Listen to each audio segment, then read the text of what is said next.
ان میں سے نمبر 1 ایران ہے۔ اگر ہم چلتے ہیں عرب سے مشرق کی طرف تو ایران ایک اعتبار سے یہ بازی لے گیا ہے پورے عالم اسلام پر۔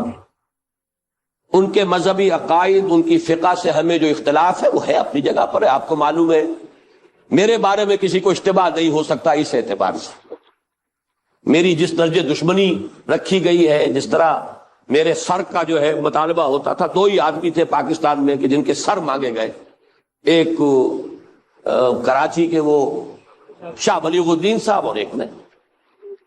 تو اس حوالے سے وہ اپنی جگہ پر اختلاف ہے، لیکن اس حقیقت کا اعتراف کیے بغیر نہیں رہا جا سکتا پورے عالم اسلام میں یہ واحد مسلمان ملک ہے جس نے بہرحال اپنی شریعت، اپنے عقائد کے مطابق ایک مذہبی انقلاب برپا کیا ہے۔ اور پورے عالم اسلام میں مذہبی سطح پر حکومت کی سطح پر فنڈامنٹلسٹ صرف ایک ملک ہے، یا دوسرا جو ہے تھوڑا سا وہ ہے سوڈان، لیکن اس کی اہمیت اس لیے نہیں کہ وہ کسی عوامی انقلاب سے نہیں بنا، بلکہ وہ تو ایک فوجی انقلاب سے شکل بنی ہے جو بھی بنی ہے۔ اللہ کرے اس میں استقامت ہو، اس سے یقینی کوئی نتیجہ برآمد ہو جائے۔ خبریں بھی اچھی آ رہی ہیں، لیکن میں تو دنیا کا جو پرسپیکٹو ہے اس کے حوالے سے عرض کر رہا ہوں کہ اس پہلو سے ایران ان کا ٹارگٹ ہے، ٹارگٹ نمبر 1 ایک خاص اعتبار سے۔ ٹارگٹ نمبر 1 ایک دوسرے اعتبار سے ہم ہیں، وہ میں بعد میں عرض کروں گا۔ چونکہ حکومت کی سطح پر فنڈامنٹلزم ہے اور وہ آیا ہے ایک عوامی انقلاب کے نتیجے میں، پھر ان کے پاس تیل کی دولت ہے، اس کے خلاف اکنامک سینکشنز بھی ہو جائیں تو اگر لیبیا کھڑا ہو سکتا ہے تو بہرحال وہ بھی کھڑا ہو سکتا ہے۔ اور نقشہ وہ دنیا کو دکھا چکا ہے کہ لڑا دے ممولے کو شہباز، یہ نقشہ بھی اس نے دکھا دیا ہے۔ یہ ہے ایران کا معاملہ۔ نمبر 2 پاکستان۔ پاکستان 400 برس کی تجدیدی مساعی کا امین ہے، امانت دار ہے۔ پورے ہندوستان میں مجدد الفسانی رحمت اللہ علیہ، شاہ ولی اللہ دہلوی رحمت اللہ علیہ، سید احمد بریلوی رحمت اللہ علیہ، ان کا جہاد، پھر اس 20ویں صدی عیسوی میں یا 14ویں صدی ہجری میں علامہ اقبال جیسا مفکر، مولانا مودودی جیسا مصنف، مولانا الیاس جیسا مبلغ، شیخ الہند جیسا مجاہد حریت، پورے عالم اسلام میں ان کا پیرلل کوئی موجود نہیں۔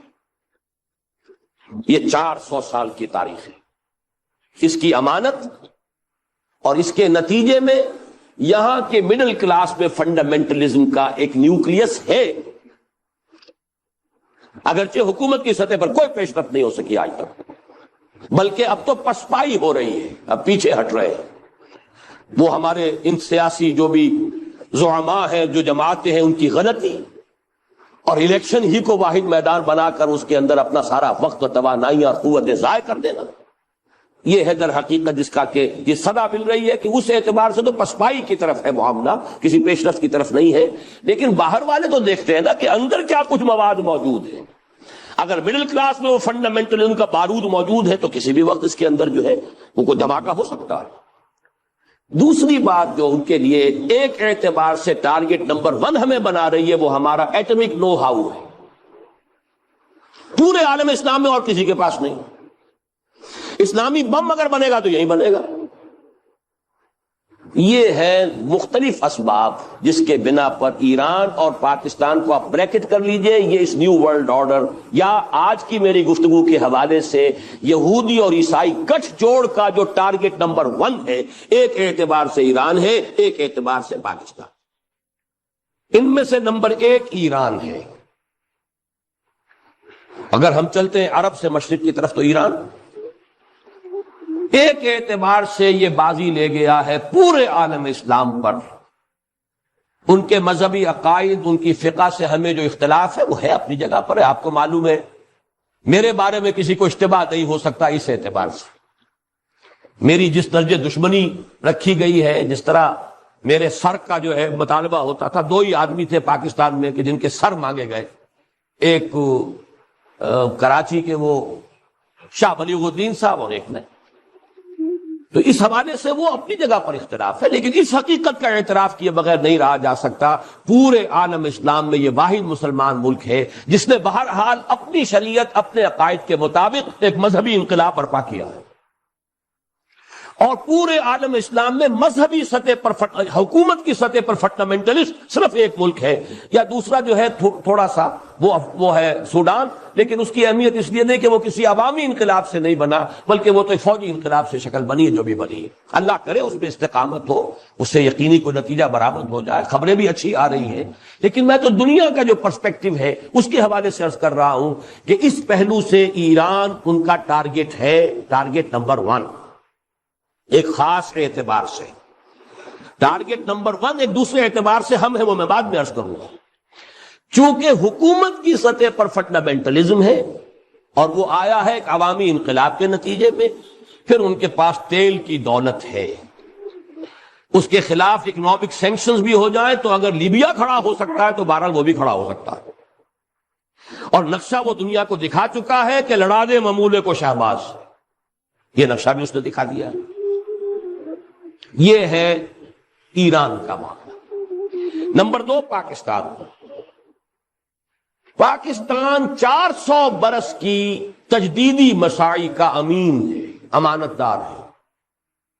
پورے ہندوستان میں مجدد الفسانی رحمت اللہ علیہ، شاہ ولی اللہ دہلوی رحمت اللہ علیہ، سید احمد بریلوی رحمت اللہ علیہ اور ان کا جہاد، پھر اس 20ویں صدی عیسوی میں یا 14ویں صدی ہجری میں علامہ اقبال جیسا مفکر، مولانا مودودی جیسا مصنف، مولانا الیاس جیسا مبلغ، شیخ الہند جیسا مجاہد حریت، پورے عالم اسلام میں ان کا پیرلل کوئی موجود نہیں۔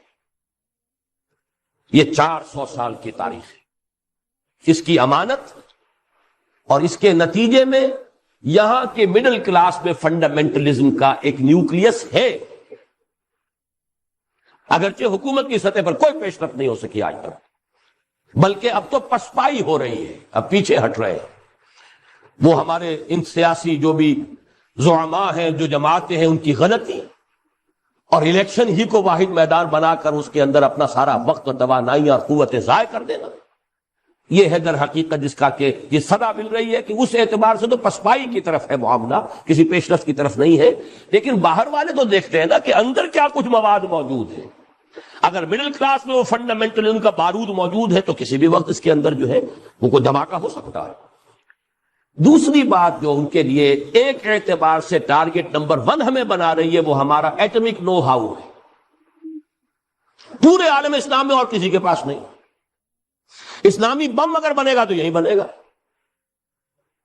یہ ہے مختلف اسباب جس کے بنا پر ایران اور پاکستان کو آپ بریکٹ کر لیجئے، یہ اس نیو ورلڈ آرڈر یا آج کی میری گفتگو کے حوالے سے یہودی اور عیسائی گٹھ جوڑ کا جو ٹارگٹ نمبر 1 ہے، ایک اعتبار سے ایران ہے، ایک اعتبار سے پاکستان۔